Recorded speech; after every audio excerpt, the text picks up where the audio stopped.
Hello and welcome to the podcast. I'm Karen Weaver. My guest today is Dr. Welch Suggs.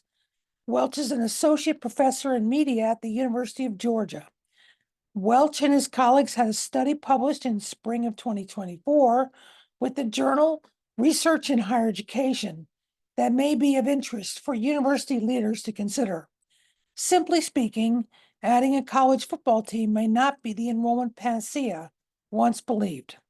The conversation revolves around three key points. One, adding a football program results in a short-term spike in enrollment, but no long-term increases in overall enrollment or tuition revenue or male or diversity enrollment. Two, after the initial spike from the recruiting of football players, enrollment patterns tend to shift backwards over time, with the new football players essentially replacing the other students who would have enrolled anyway. And three, in their final analysis, the schools that added football to those that did not found no significant long-term differences in enrollment numbers, tuition revenue, or gender or racial makeup of the student body, unless the schools did something very specific beyond just adding football. It's an important conversation considering the higher education space that is dealing with varying enrollment challenges right now. I think you'll enjoy the conversation.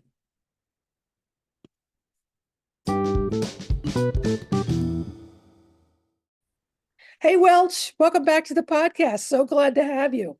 Oh, it's great to be here, Karen. Great to see you again. Absolutely. So you've just come out with an extension of some very deep, very valuable research that I think presidents and trustees need to hear about. And it dates back to some original research that you did with the Council on Independent Colleges. And it's looking at the addition of football to campuses and what some of the things we might be able to draw from that. You want to talk a little bit about that? Sure, Karen. I mean, first of all, again, thanks for the opportunity to talk about this. This was research that we published in the journal Research in Higher Education with colleagues of mine at the McBee Institute of Higher Ed here at Georgia. And this got started two different ways. First off, there was a big database we've been able to compile with many thanks to the NCAA and also the Department of Education through a couple of their survey programs to really understand the history of how college athletic programs have grown and evolved over time. So I'm hopeful that this is just the first of many pieces that will come out of that piece. But then also looking around, especially here in the South, I'm at the University of Georgia, obviously. We see a number of schools that have added football in recent years as a way of trying to grow institutional profile, to add enrollment, to do something to make themselves, frankly, look more like the University of Georgia or the University of Tennessee or Virginia or whoever you want to talk about, sort of traditional big schools. You know, every major research university in the country, it's kind of crazy to say, with the exception of a few like Chicago, but every school in the Big Ten, in the Ivies, in the SEC, and so forth, they have an athletic program structured around football.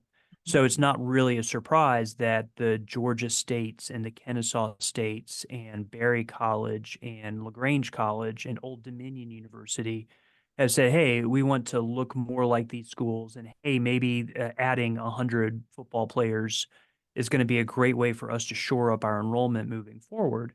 And so we're really interested to say, okay, is that really the case? Is adding a football team going to do that much for, the basic measures, the basic metrics that we look at institutional health by, such as tuition revenue, such as enrollment, such as diversity? We think of football as being a 50-50 sport, pretty much evenly split between black and white players at the Division I level.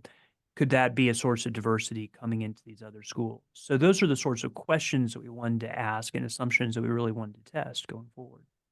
And oftentimes when campuses are struggling with what to do with enrollment, because as we know, the enrollment cliff is nearly upon us. Football is an easy add for a couple reasons. One, the guarantee of more male students, because we seem to have more women on campus these days than men. And secondly, there's this assumption that it does, like you said, brand you like everybody else. You look more like the traditional land grant elite institution that celebrates and gets together every Saturday for a big event. Mhm. So walk us through the initial subset of schools that you looked at, because they weren't just one division, they were across divisions, Mhm. and some of the initial findings.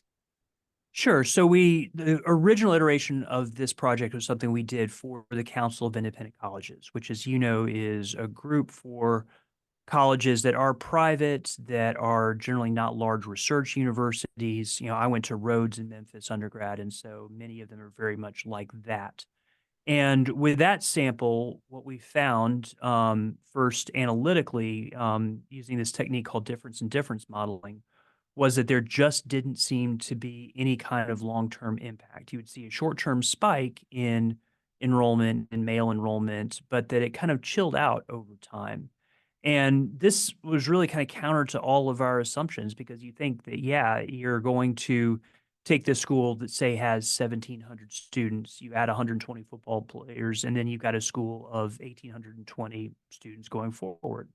Well, no, that's not really the case. And what happens is, as I said, you recruit players to create a football team, but over time, your enrollment patterns shift. And so you're getting football players where you might have been getting students who were interested in other things before. And this was a bit surprising, but it also met some of the my experiences that I'd had before. Like, I remember years ago going to Westminster College in Fulton, Missouri to report a story. This is back, gosh, I think I was in graduate school actually at the time in the mid 90s. They had just added football, and talked to several students who said they just wanted to go to a school that had a football team.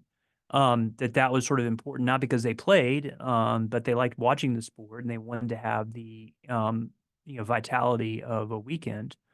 But that sort of makes sense to find that at that kind of school. And as part of the CIC research, we did the same thing where I went and visited Berry College here in Rome, Georgia, which is a great little school. I'm actually trying to talk my son into going there. Hmm. But they had added football, literally 5 years before we came and visited. And what their administrators told me was exactly the same, that they did see that spike where like 140 people enrolled to go out for the football team, but that number subsided over time. I think some football players left and realized they wanted to do other things, and that the students who did not care about going to a school with a football team found other places to go to, evidently. And Hmm. obviously, we didn't have the wherewithal to track all of that, but it was interesting to hear that mirrored back to us in terms of what they were seeing in their own enrollment. That's interesting, because the assumption is that if you build it, they will come. If you have a stadium to gather in, if you have excitement around playing the rival on Saturday, that will automatically attract this new generation of students. Did you look at where Gen Z is today and all the competing interests? Did you consider how difficult it is to try to narrow a student's interest down into your college in this study? Well, unfortunately, I was a little beyond what we could do with this study because, of course, we're looking at institutional outcomes and not at individual motivations or outcomes or things like that. I have no doubt that there is a big change in how people perceive the sport of football. We've seen that there was an uptick this past year, but there's a long-term decline in the number of high school football players nationally. Yeah. And even in a lot of sports where it's a religion, like down here in the South, we're still seeing that decline. And I personally don't know how much of that has to do with fears about concussions versus other factors like the expense of participating versus the attraction of being able to do other things, be it soccer or lacrosse or other kinds of sports, which have grown tremendously.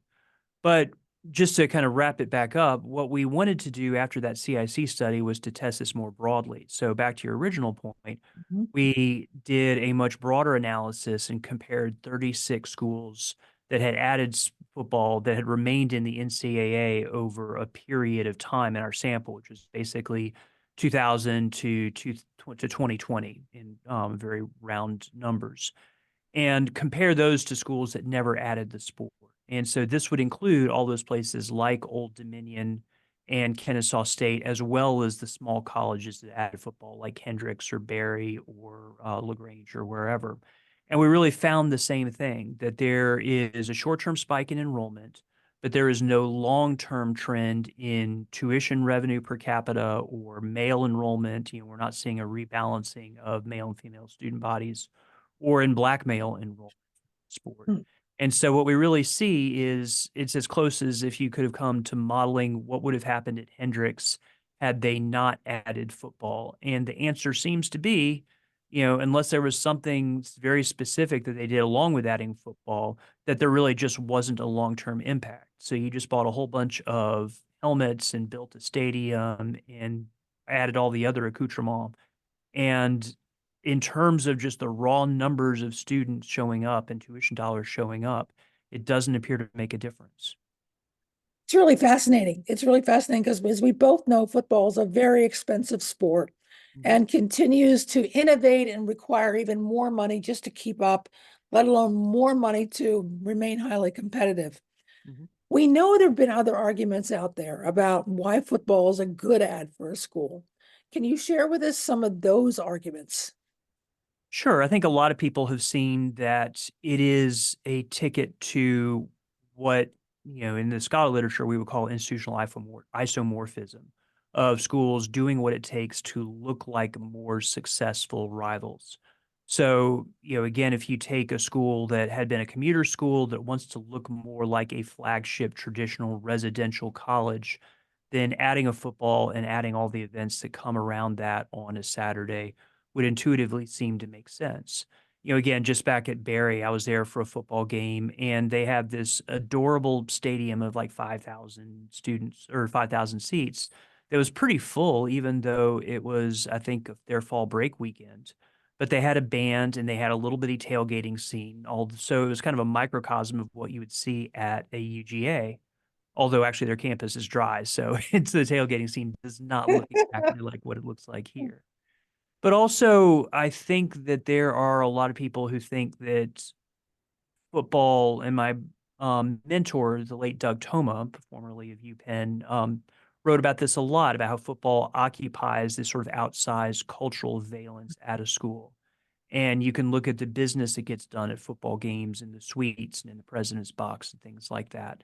You can look at the fact that teams are going to be on the ticker on Saturdays of listing their scores. I've had presidents tell me straight facedly that that's why they added sports or that's why they went to Division One.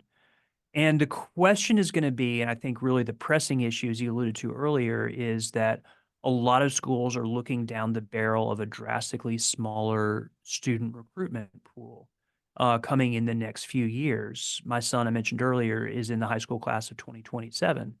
And so I think his landscape is going to look a whole lot different than some of his older teammates and his sisters and other people who are coming through now. I know the classes are already dropping. And so the question is going to be for schools is how can they balance things both on the revenue and the expense side of the ledger? Yeah. And I think what our study shows is that you cannot count on football's investment to really bolster the revenue side. Do you feel that's equally true at Division One versus Division Three? I do, because the cost of competing in Division One is only going to accelerate and much faster than Division Three, especially with some of the news breaking this week about the potential for colleges in Division One or the FBS to be on the hook for back NIL deals, and also I think, rapidly approaching paradigm where we have schools directly compensating athletes and negotiating for compensation there. I think that sports, whether it be adding a sport like football or just maintaining the sports you have, is about to get either radically more expensive or radically reshaped or both. Yeah, you're right. I mean, I'm seeing some ideas that ADs are setting aside D1 ADs $20 million for possible athlete pay. That's per year. That's not a one-time thing. So I agree with you 100%. This is radically reshaping. In the article I just wrote for Forbes, in which I cite your research, one of the things I also mentioned is that there are some schools, in spite of all this, that are adding football. And one of them is Calvin University in Michigan. They added in the fall of 2023. They currently have 24 sports for 3,300 students. What should they expect in this new landscape? I know you're not an expert on Calvin, but you're pretty good judge of what small colleges are facing right now. Well, yes, the only thing I know about Calvin is I got trucked by a couple of their runners in a 10,000-meter race at Emory University long ago. Okay, They have got a it. very strong tradition in track and field. Mhm. But I think that for smaller colleges that are really moving all of their chips to the center of the table on athletics, that this is going to be a very dicey proposition going forward. You know, these schools that have 60, 70% of their student body on varsity teams, because all of those people are at school to play sports and they're not necessarily committed to that school as a school. And so I would worry long term that athletes at those schools, if they have any chance of finding a better situation elsewhere, are going to jump at the first possible opportunity. And Mhm, especially with the transfer portal being mhm. open and things like that, there will be a lot of that. And if I can go from paying, I don't know, $20,000, $30,000 a year to go to Calvin to getting a partial scholarship to a Division II school where I might get a little bit more recognition and have more of a shot at going to, you know, whatever minor league emerges in football, then maybe I'm doing that and not committing to Calvin for 4 years. You know, on the other hand, maybe there are enough Protestants, evangelicals who really care about playing football to sustain a program at Calvin the way they do at other schools. And so Calvin can maintain its institutional identity and also, you know, go for like the full muscular Christianity approach in sports that we've seen over the decades. There, So it could be a good thing for them. I have no idea. there has been a trend too with evangelical schools of them not having the same kinds of headwinds as some of the other less distinctive, less religious focused because of the polarization of our politics these days. So there is a sense that some of those schools might do just fine in this particular environment. Um, what do you want presidents to know if they're, a small campus under 5,000 in an area that's a generally rural area? Doesn't matter what part of the country necessarily, but they're trying to figure out how can I stabilize or strengthen my enrollment?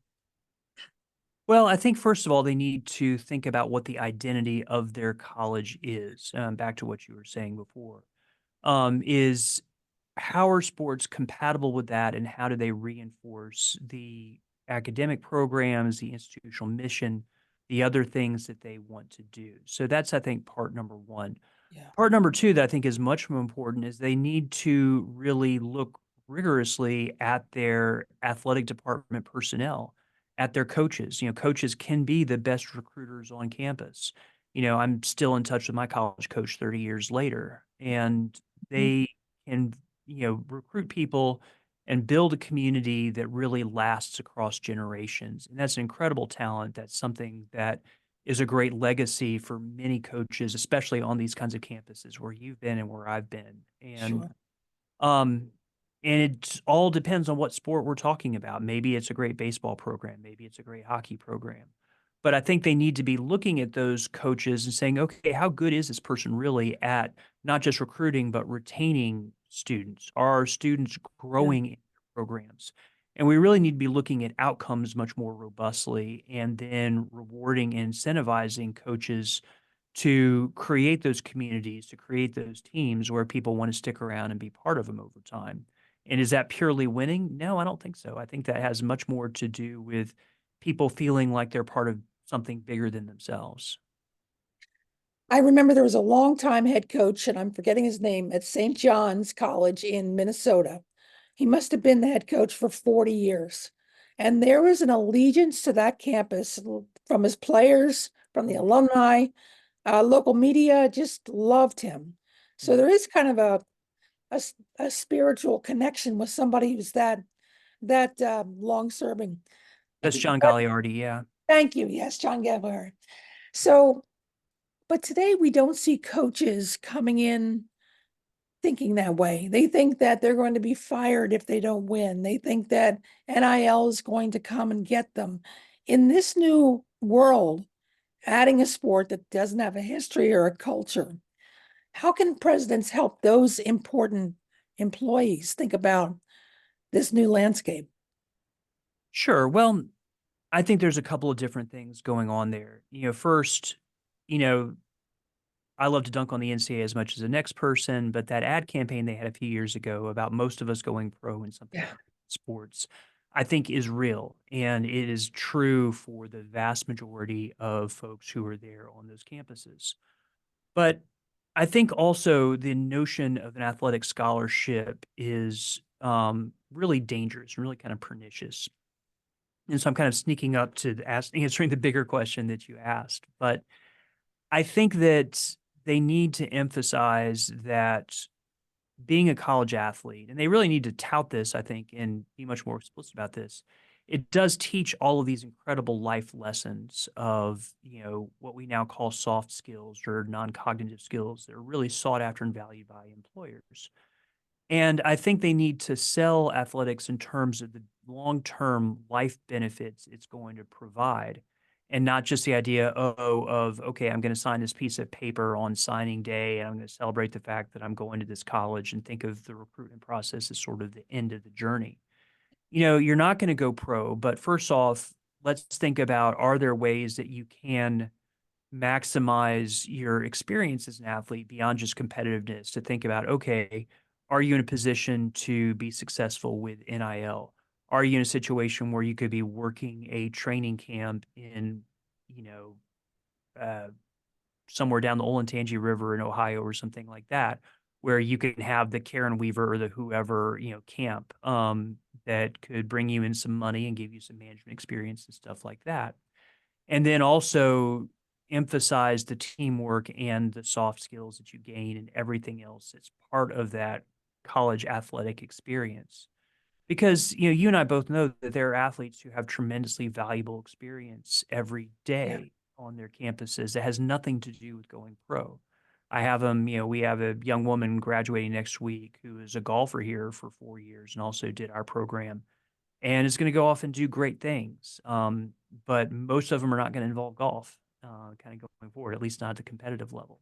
And Yeah. so I think we need to center and focus our attention on those stories and help others achieve those kinds of goals and recognize the value of those goals. Yeah, and our colleague Steve Ditmore, who's done a lot of research on small D3s, talks about the competitive balance between having enough to make the team successful, to feel like the team has been invested in by the campus, versus the tuition revenue that generally will pay for that. Have you thought much about how that dynamic might work on small campuses? Well, I mean, at the end of the day, small colleges are doing sports because they are an enrollment play and Yeah. because they are going to provide a critical, source of revenue by these coaches who are such good recruiters.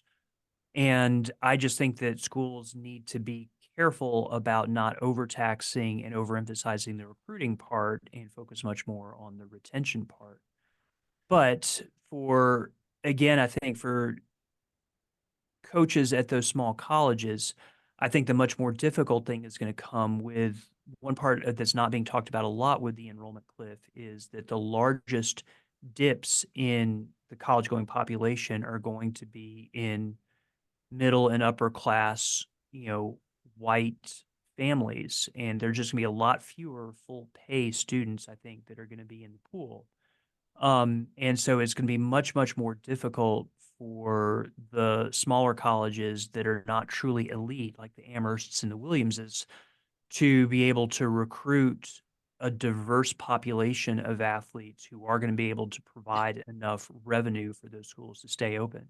And I think that's where you know, really the rubber is going to meet the road in terms of how can you hit your enrollment and revenue targets when you've got a much smaller pool of full paid students to recruit. Well, excuse me, this is a fascinating discussion, and I'm really grateful for the research that you and your team put together. And you've given us a first counter argument to the longstanding narrative that football can solve a lot of enrollment problems. So, Welch, thank you so much for joining me on the podcast today. I really appreciate it. Karen, it's been great. I really enjoy talking to you always. Thank you.